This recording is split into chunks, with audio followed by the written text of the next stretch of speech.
오늘은 어제에 이어서 아덴에서의 전도에 대한 말씀을 이어서 전하겠습니다. 아덴은 세계 정신적, 문화적 중심지입니다. 문화가 발달했다라고 볼 수 있습니다. 그러나 그곳에 오히려 더 우상이 더 만연해 있는 것을 보고 사도 바울이 분노하죠. 하나님을 섬기지 않고 우상을 섬기는 것에 대한 분노심이 마음속에 일어나긴 하지만 그것을 직설적으로 표현할 수는 없습니다. 왜냐하면 유대인들과 달리 이방인들은 하나님을 모르기 때문에 그렇습니다. 하나님에 대해서 알지 못하죠. 그래서 사도 바울은 유대인을 전도할 때는 회당에서 구약 성경을 근거로 해서 말씀을 전했고, 이방인들에게는요 장터에서 또 광장에서 날마다 만나는 사람들과 변론했다고 성경은 기록을 하고 있습니다. 어쨌든 이제 사람들이 사도 바울이 계속해서 이야기하는 것을 듣고 사도 바울에게 말할 수 있는 기회를 줍니다. 22절 보면 바울이 아레오바고 가운데 서서 말하되, 이렇게 해서 광장에서 수많은 사람들이 모인 가운데서 무언가 전할 수 있는 기회를 얻습니다. 사람들은 전도라고 하는 생각을 못하는 거죠. 이 아덴 사람들은, 아테네 사람들은 하는 일이라고 하는 것은 계속해서 새로운 것들을 계속 찾고 또 연구하고 그런 이야기를 하고 이런 사람들이니까 어디서 좀 이상한 사람들이 나타났는데 전혀 새로운 이야기를 하거든요. 예수에 대한 이야기, 또 부활, 죽은 자가 다시 살아났다 하는 이야기, 이런 이야기들 하니까 궁금해서 도대체 무슨 이야기를 하려고 하는가 하는 것을 들어보고자 이제 광장에 세우는 것을 볼 수가 있습니다. 이때 무슨 말을 해야 될까, 어떻게 해야 될까, 이게 상당히 중요하지 않겠습니까? 일반 하나님을 아는 유대인들에게 말하는 것하고는 다르죠. 똑같이 말할 수가 없는 것입니다.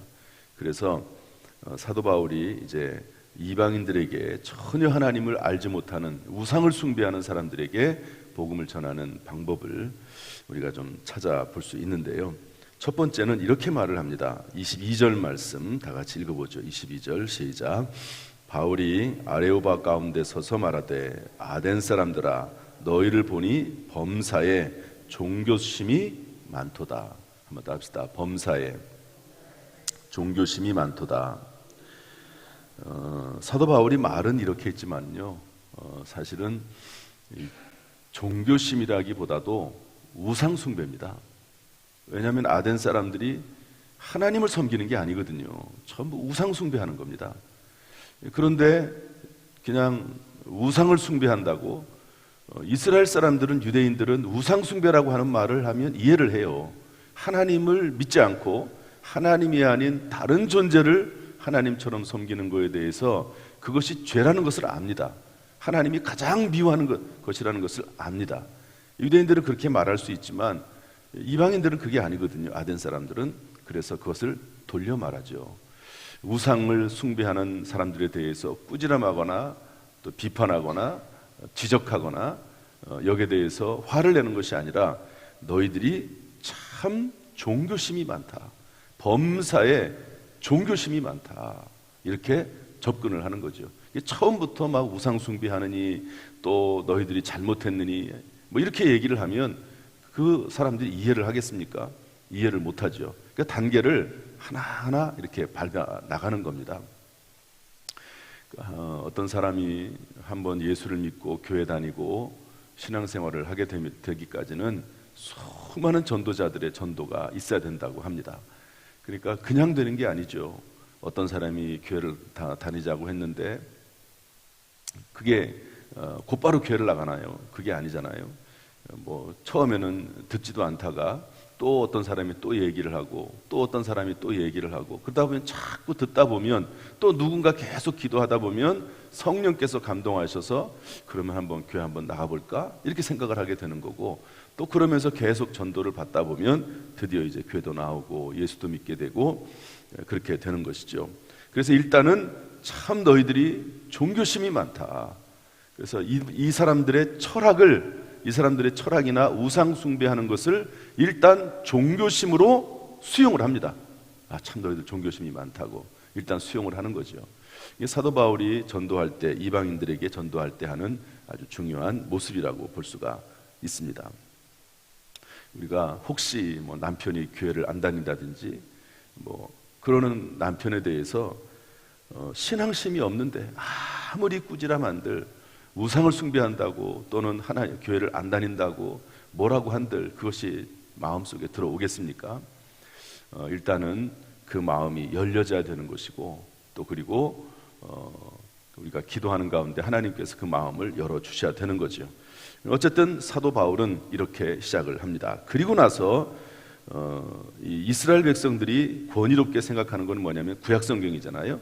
그런데 이 사람들이 권위 있게 생각하는 것은 뭐냐면 철학자의 말이거든요.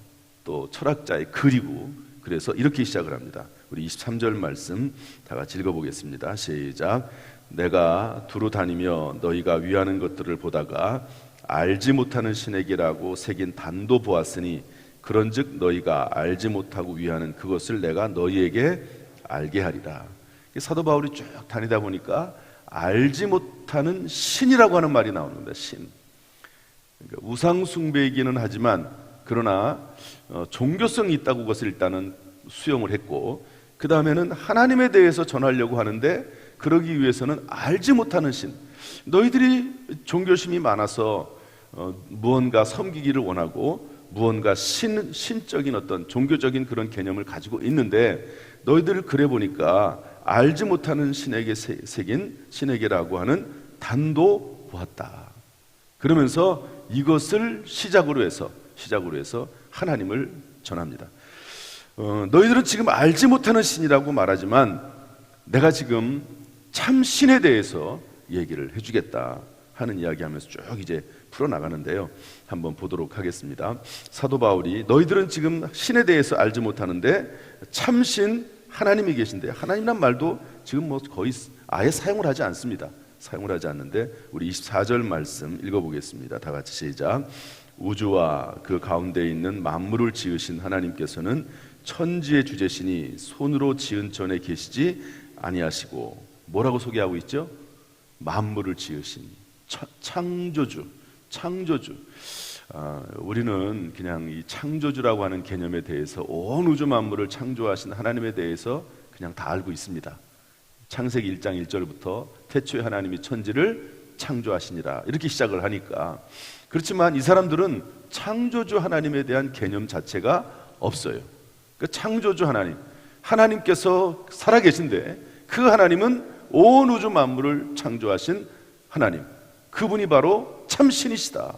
너희는 알지 못하게라고 하는 신에 대해서 이야기를 하고 있는데, 참신은 어떤 분이냐? 온 우주 만물을 만드신 하나님이 바로 참신이시다.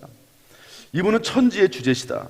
이 세상을 떠나 있는 분이 아니고 천지의 주제, 주관하신다는 말이거든요. 온 천지 우주 만물을 운행하시고 움직이시고 함께 하시는 그런 분이시라는 거죠. 천지의 주제시니 손으로 지은 전에 계시지 아니하시고, 이제 우상 숭배에 대한 이야기도 하는 겁니다.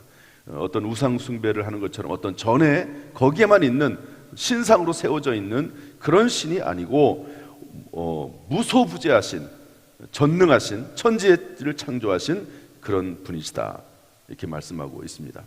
또 이렇게 소개를 하고 있는데 우리 25절 말씀 한번 읽어보겠습니다. 25절 어떻게 이방인과 하나님을 연결시켜주고 또 자신과 유대인과 이방인을 연결시켜주는지 보도록 하겠습니다. 25절 말씀 읽어보죠. 시작.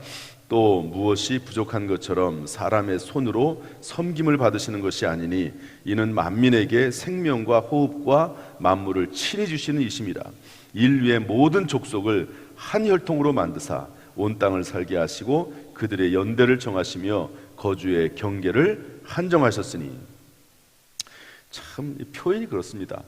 아담과 하와를 만드셔서 그 코에 생기를 불어넣으시고 이런 얘기를 안 해요. 뭐라고 하고 있습니까? 만민에게 생명과 호흡과 만물을 친히 주시는 이심이라. 이게 창세기에 있는 내용이거든요. 하나님이 에덴 동산을 창설하시고 아담과 하와를 만드시고 흙으로 만드시고 그 코에 생기를 불어넣으시고 그리고 만물을 다스리라고 말씀하시고 이런 내용입니다. 이게 사실은. 그런데 표현을 그렇게 하지 않습니다. 그러면서 인류의 모든 족속을 한 혈통으로 만들었다. 사도 바울과 자신과 그리고 이방인을 서로 묶어버립니다. 우리는 한 혈통, 아담이나 하와라는 말은 하지는 않지만 한 혈통으로 우리를 묶어서 우리는 나나 여러분이나 같은 피를 가진 하나의 혈통에서 나온 똑같은 사람이다. 그렇게 이야기를 하면서 서로 연결시켜 줍니다. 그리고 나서 그 하나님께서 온 땅에 살게 하시고 그들의 연대를 정하시며 거주의 경계를 한정하셨으니 하나님께서 온 역사 만물을 주관하시면서 때를 정하시고 또 인간의 수명도 주시고 또 거주의 경계도 정하시고 이런 분이 바로 하나님이시다. 이런 모든 과정을 통해서 우리 27절 말씀 읽어보겠습니다. 27절 다 같이 시작. 이는 사람으로 혹 하나님을 더듬어 찾아 발견하게 하려 하심이로되 그는 우리 각 사람에게서 멀리 계시지 아니하도다. 하나님을 찾아서 발견해야 된다. 이 말도 이방인이기 때문에 이렇게 하는 거죠. 유대인들은 이미 하나님을 알고 있어요. 구약 성경에 기록되어 있는 하나님에 대해서 창세기부터 기록된 하나님 말씀, 아브라함, 이삭, 야곱, 요셉, 다윗, 모세 이런 분들을 통해서 하나님이 어떤 분이신지를 이미 다 계시를 했습니다. 이방인들은 그걸 모르니까 하나님을 더듬어 찾아 발견하도록 이런 여러 가지 작업들을 하나님께서 하셨다. 이렇게 말씀하면서 우리 28절, 29절 말씀 읽어보겠습니다. 다시 한번 28절, 29절 시작. 우리가 그를 힘입어 살며 기동하며 존재하느니라.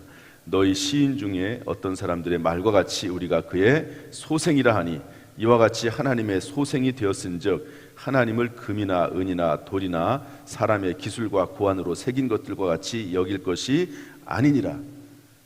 하나님만을 우리가 섬겨야 되고 하나님은 천지를 주재하시고 손으로 지은 전에 계시지 아니하시기 때문에 그 하나님을 어떤 한 신당을 지어놓고 거기에다가 어떤 형상을 만들어 놓고 그것을 섬길 것이 아니다. 이런 말을 하는 겁니다. 참 우상 숭배하지 말라 하는 말을 하나님 말을 섬겨야 된다는 말을 이렇게 돌려가면서 계속 이야기하는 거죠. 그러면서 또 한 가지 이 철학자의 말을 인용을 합니다. 28절 보면 너희 시인 중 어떤 사람들의 말과 같이 우리가 그의 소생이라 하니. 여기 이제 너희 시인 중 이렇게 되어 있는데 자료를 좀 제가 찾아보니까 이 말은요, 우리가 그의 소생이다. 소생이라는 말은 자녀라는 말이거든요. 우리가 그의 소생이다. 우리가 그의 자녀다. 어떤 신의 소생이다. 자녀다. 이런 말입니다.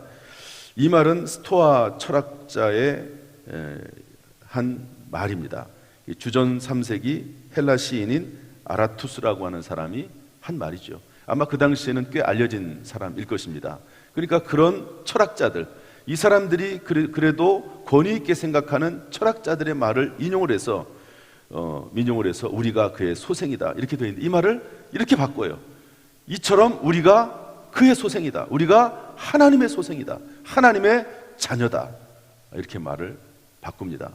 말을 바꾼다기보다도 이렇게 접촉점을 삼는 거죠.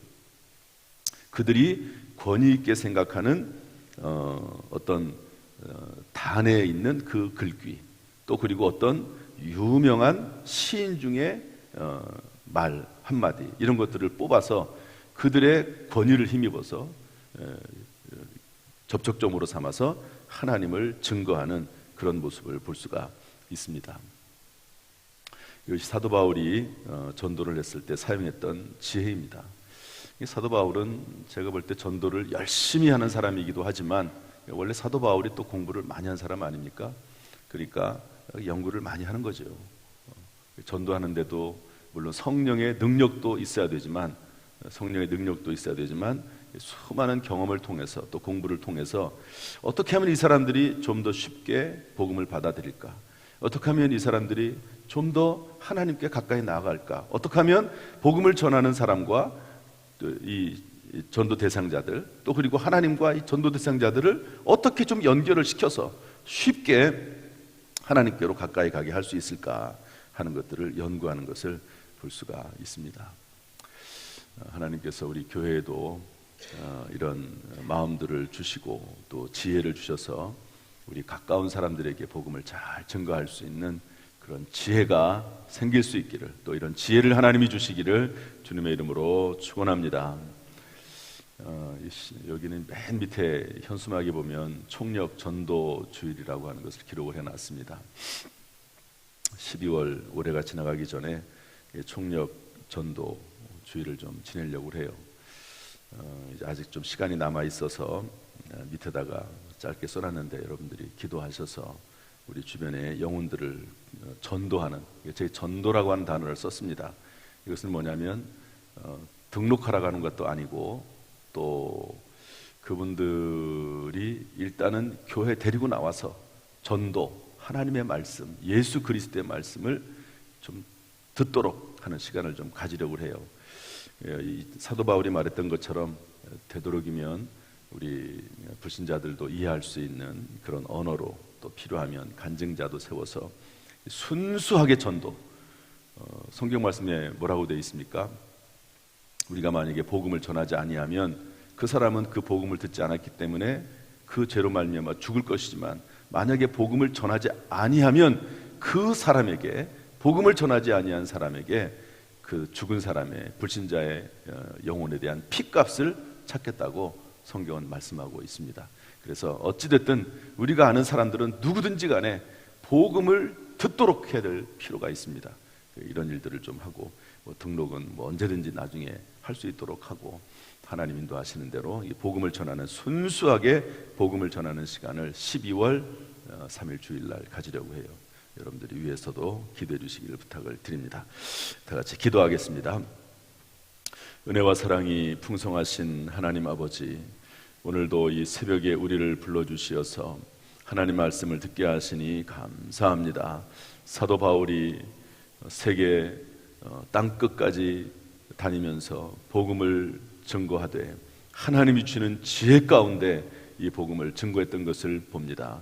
무엇보다도 예수 그리스도의 복음을 증거하고 하나님을 증거했듯이 하나님이 우리 교회도 복음을 증거하는 교회, 땅끝까지 이르러 복음을 증거하는 교회가 될 수 있도록 주여 성령의 기름을 부어 주옵소서. 우리에게 복음 전도에 대한 열정을 허락하시고, 또한 아버지 하나님이여, 전도할 때마다 그들의 발걸음을 인도해 주셔서 예수 그리스도를 믿는 믿음이 풍성해지도록 하나님 인도하여 주옵소서. 우리가 복음을 전하지 아니하면 그들의 죽음에 대해서 핏값을 우리에게서 찾는다고 했사오니, 하나님이 우리 주변에 있는 사람들 주님의 전으로 인도해서 하나님의 복음을 듣게 할 수 있도록 주님 우리에게 열정적인 마음과 영혼 사랑하는 마음을 충만하게 부어 주옵소서.